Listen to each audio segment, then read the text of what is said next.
What's up, everybody?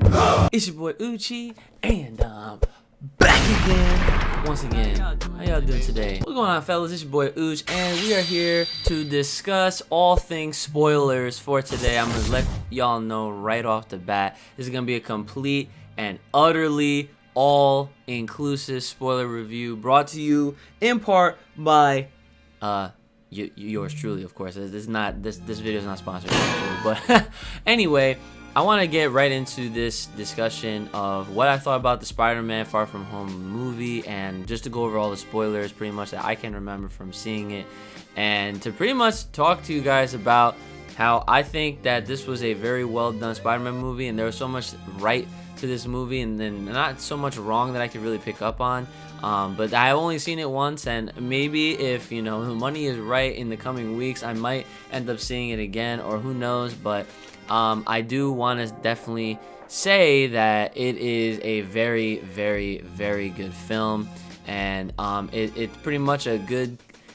I don't really want to say it's a good segue or a good transition into what's coming next, because they kind of leave us with a awkward cliffhanger at the end where I mean, I guess I'll get to it once I get to that part, but I mean, throughout the movie it kind of starts off with Peter. He still has the Iron Spider suit.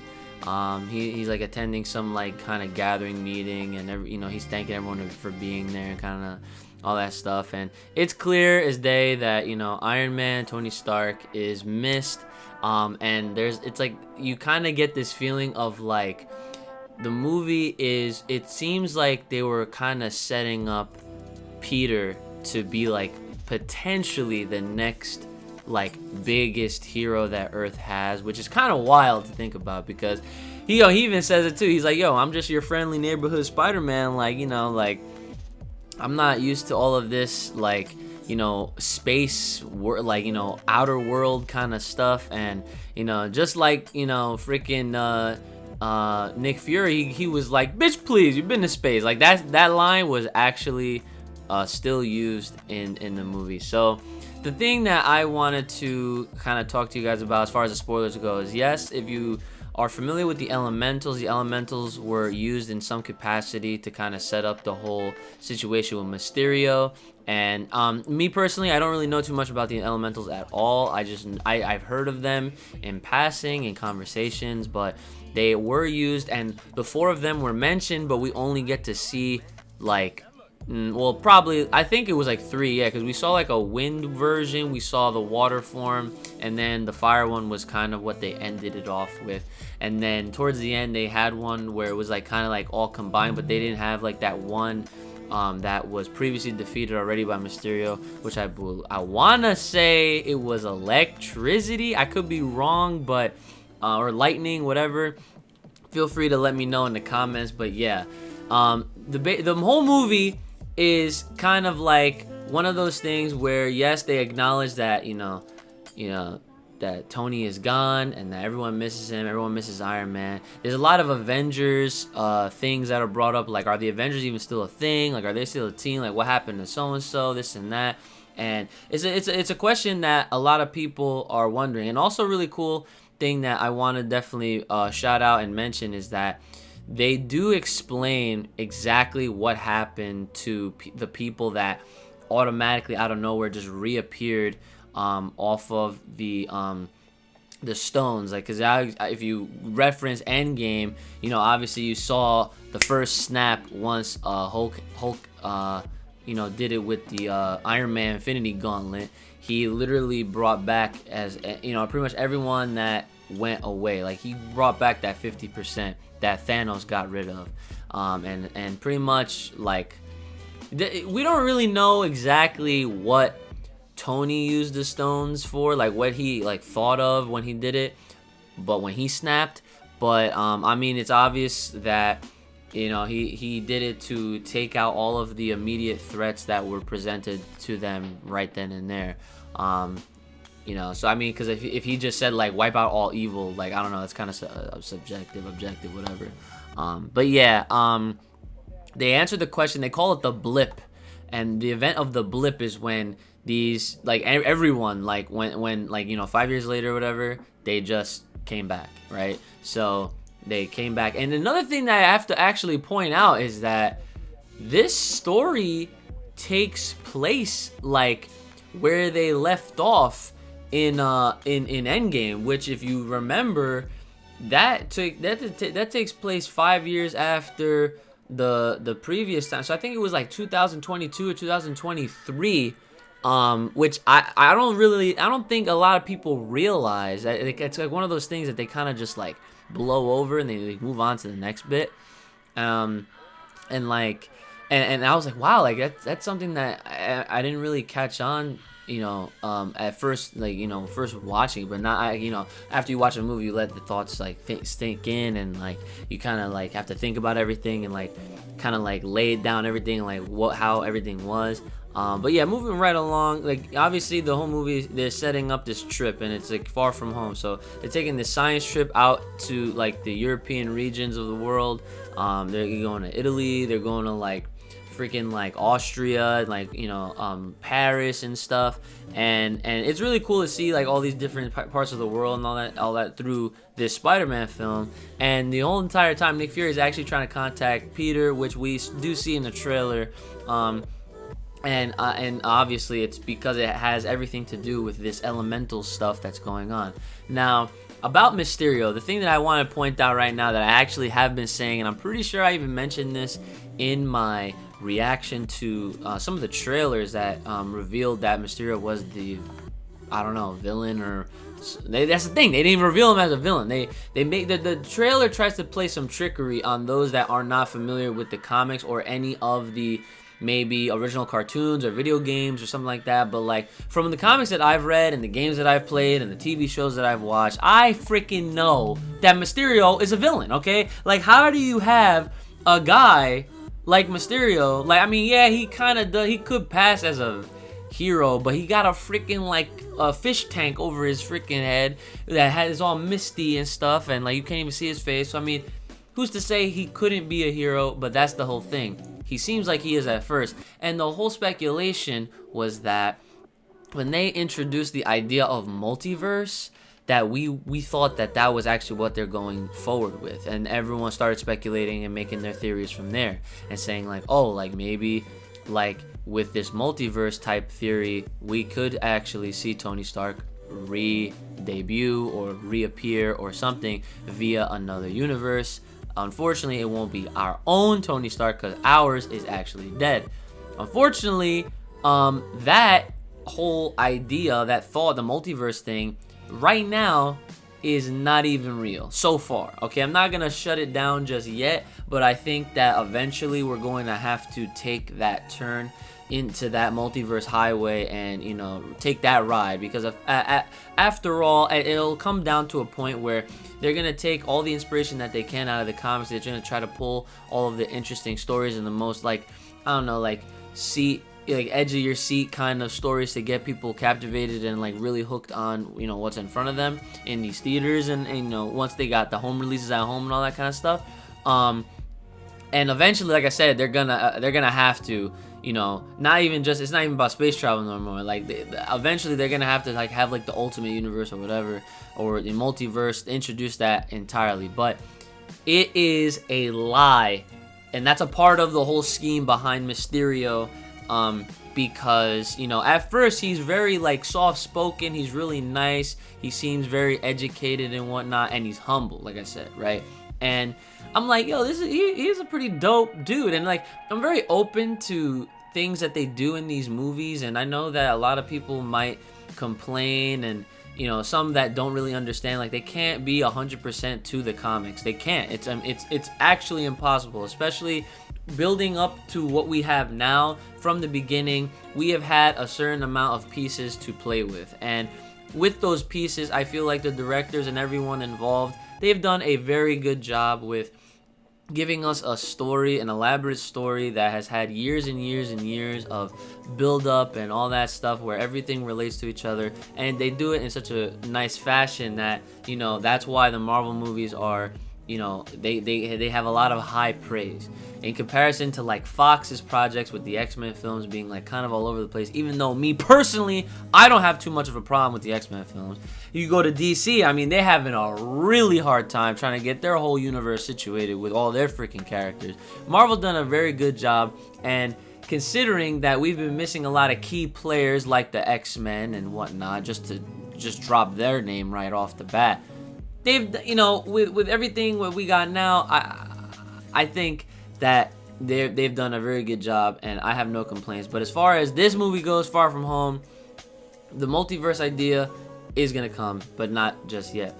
Mysterio had that in his back pocket. He figured like, oh, I have this, that, and the other thing. I'm gonna make myself look like I am from an actual another universe. And the funny part is that he actually says Universe 616 or Earth 616, right? The Earth that he's from, he said it was like 8 something something. I forget the actual number, but I was like, that was my first hint at he is definitely making this ish up, because I'm pretty sure the other Earth is it's like 1610. I'm pretty sure. So there's like 616 and 1610. Hopefully I'm getting that right.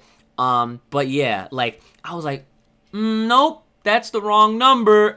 And yeah, I was like, I'm not gonna fool. Like I'm like, because again, at first when I'm like seeing like this face, Mysterio face, meaning like, you know, good guy Mysterio, I was like, okay, like if that's the direction they're gonna go in going forward, like if he's actually gonna be a part of like the squad, because they are kind of lacking on heroes at the moment on Earth, at least to their knowledge.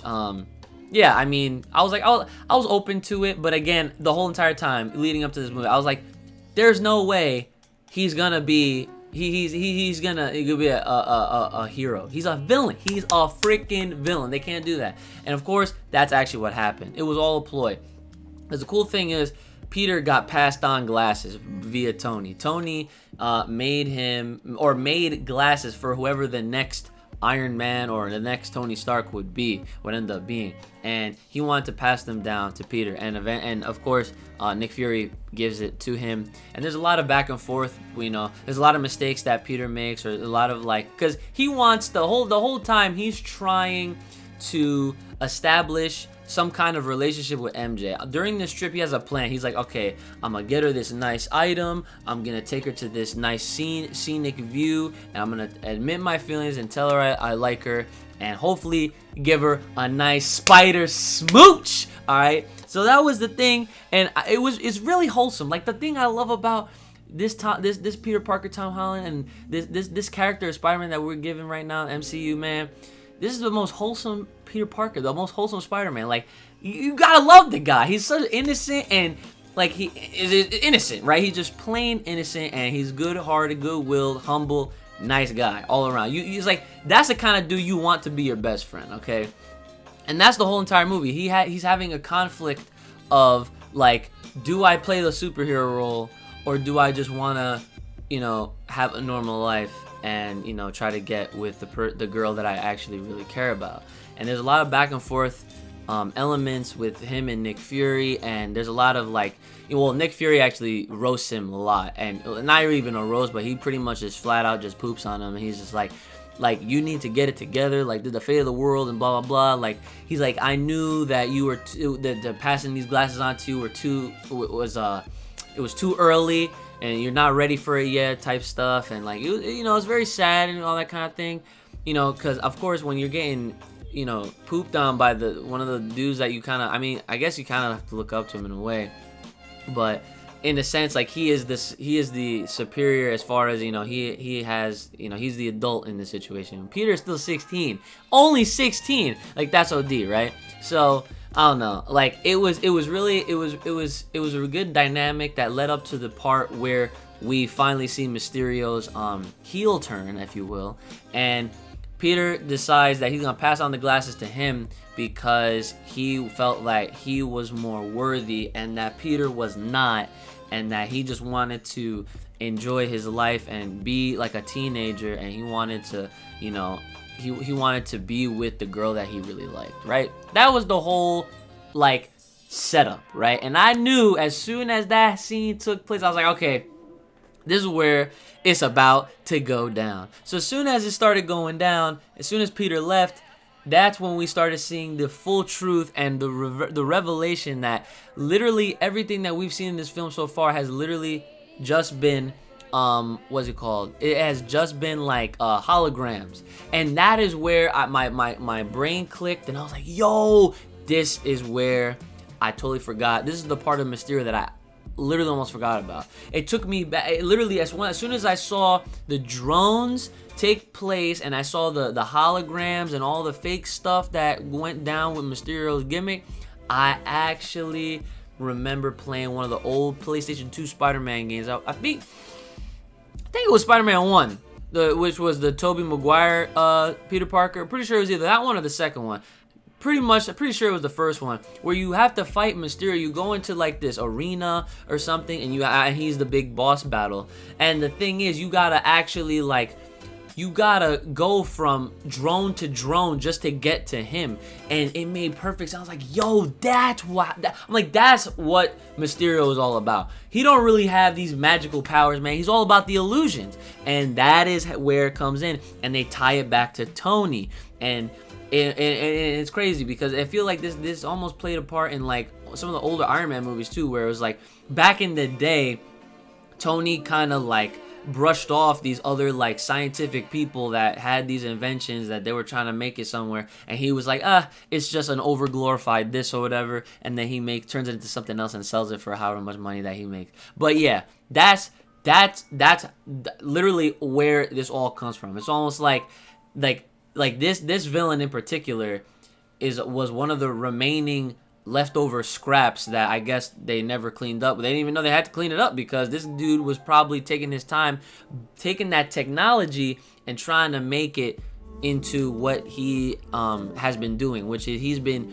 creating all these illusions and making them seem very real, but they're all been for show. And it's been a ploy just so that he can write himself as the big hero.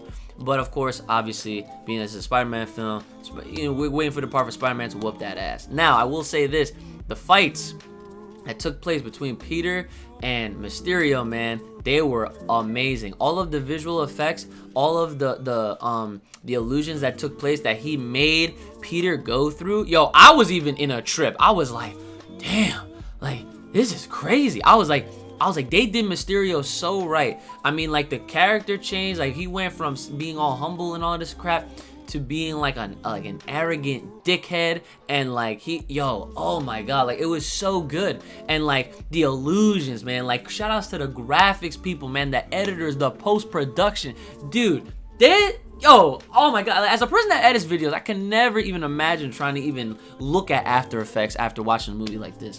Like it was so well done, put together. Like I was like, they did Mysterio right.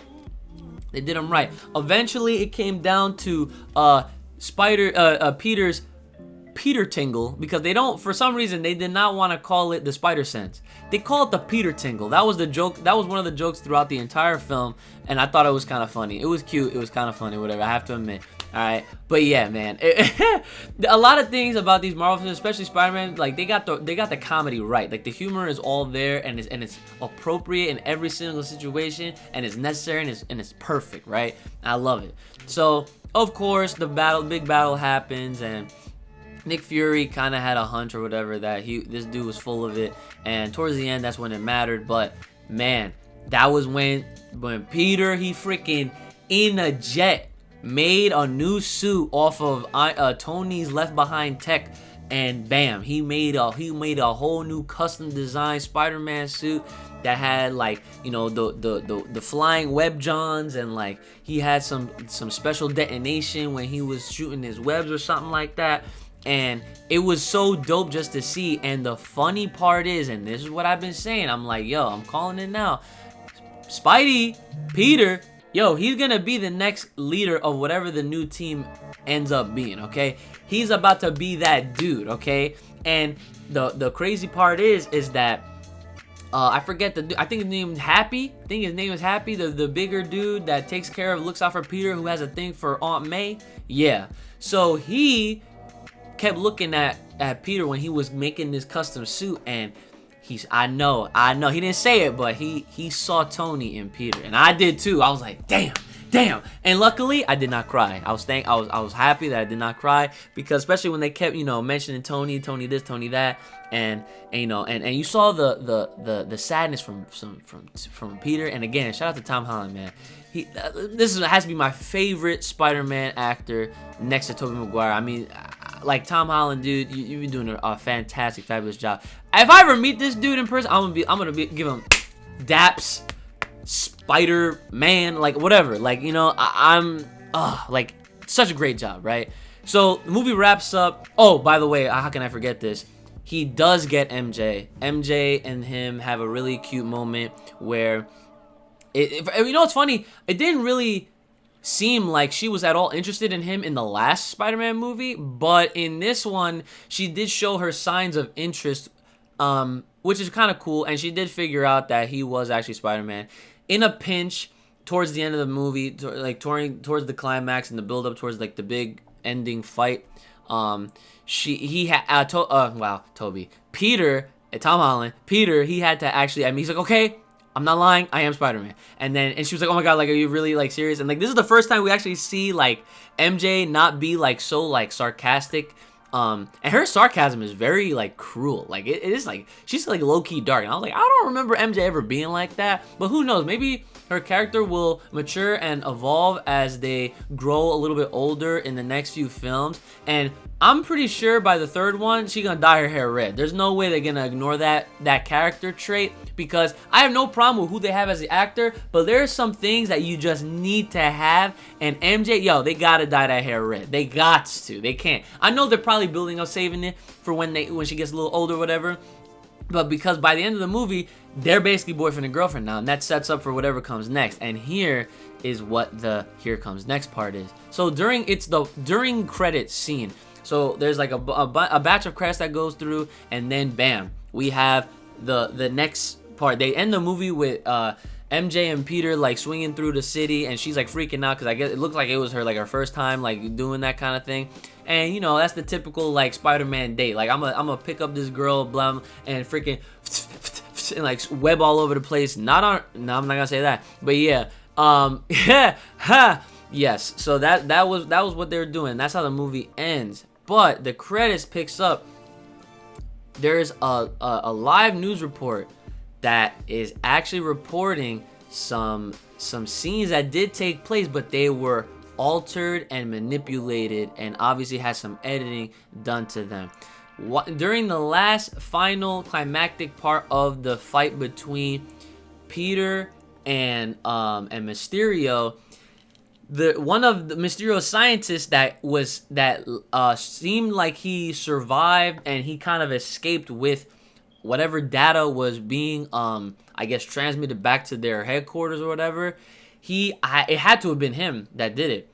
He must have sent news outlets a video that exploits Spider-Man as a murderer that intentfully killed Mysterio, and the way they shot it, I was like, that was my first gasp. I was like, oh my god, like, they're making him out to be a bad guy. Like, this, I'm like, yo, I feel like I saw this in the comics before, because it's been a long time since I read in the Spider-Man comics. But yo, I feel like this happened, especially because I was like, where's the Bugle? Where's J. Jonah Jameson? How come we haven't seen this dude yet? I mean, I know like he doesn't get more involved until like, you know, later on, or like actually like by the time the next movie happens, he should be graduating high school, or, you know, going into college, where he would be trying to get a job at the Daily Bugle, trying to get pictures of Spider-Man, right?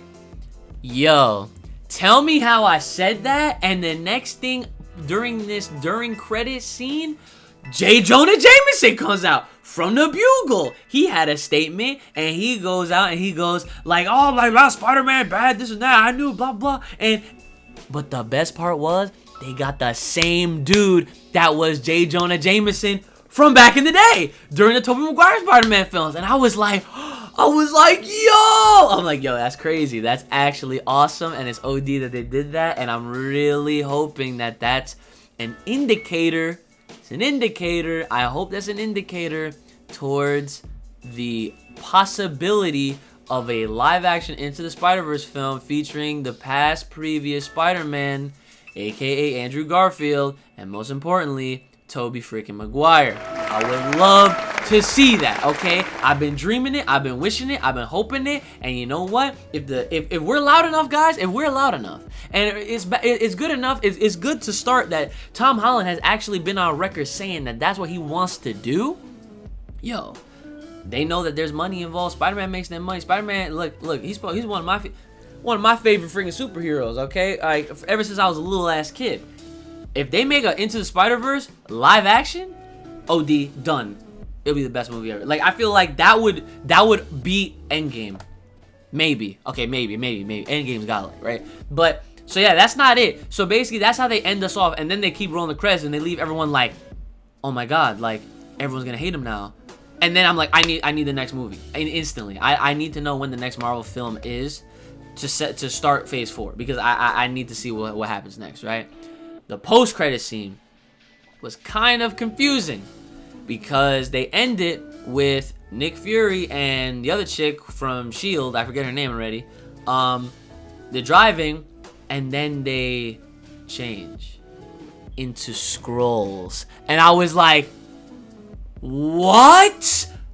Nick Fury wasn't even there.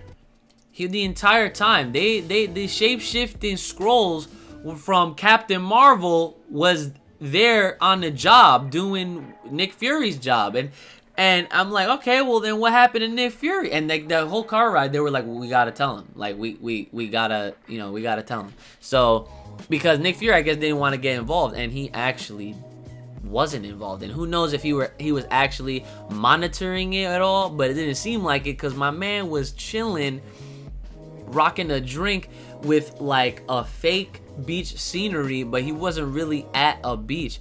He was on a ship with a bunch of other Skrulls, and he was looking like he was comfortable in some pajamas, or no, it was like some outerwear type stuff that we've never seen him in before. Like, we're so used to him with the black suits type stuff. My man was comfortable, and I was like, what the hell is going on here? But they were in space doing something, and it was so unclear, and I need to go and research this now, and I gotta see what other people are thinking. Maybe once I see what people are saying, and maybe I'll throw my thoughts in there once I get a general consensus of maybe what direction they're going in now, because it's kind of, we don't know. We actually don't know. And I was expecting the after credit scene to be something more along the lines of like the whole multiverse idea being like properly introduced, rather than, just mentioned via Mysterio as a ploy, which was all fake. Like, they even said it, like, one of his scientists even said, like he had a guy that was like, oh my God, and like the story you made about the multiverse, like, that was genius, it was beautiful, it was perfect, all that kind of stuff. I felt like the post-credit scene would have been perfect had they, like, even had any kind of indication that there was another Earth, like Earth 1610 or whatever. But that's my whole complete spoiler review. I love the movie. I would see it multiple times if I had the money to do it. And I highly recommend you guys checking it out. I'm really looking forward to whatever the hell comes next. Like, I need that schedule, Marvel. I need that schedule. If y'all watching this, I need that schedule. I need to know the next freaking 5 years, 6 years down the line, what can we expect from y'all. I need to see what the next movie is, man. And like, oh man, like, honestly, and also to say this, it was definitely cool. It was I would say Far From Home was a good follow-up to Endgame. It wasn't like better than Endgame, I don't think, but it was definitely a good start in the right direction. So with that all being said, guys, thanks again for checking me out. You can definitely support your boy in the links below, all those supporting links and all that good stuff. Take care of yourselves, may the power protect you, and I'll see y'all next time. Oh yeah, they didn't mention Black Panther at all. Like, they didn't mention Black Panther at all. I was like, they mentioned Thor, they mentioned Captain Marvel, and they mentioned Hulk. Black Panther was there the whole time. Why didn't they call my man T'Challa? Bombay!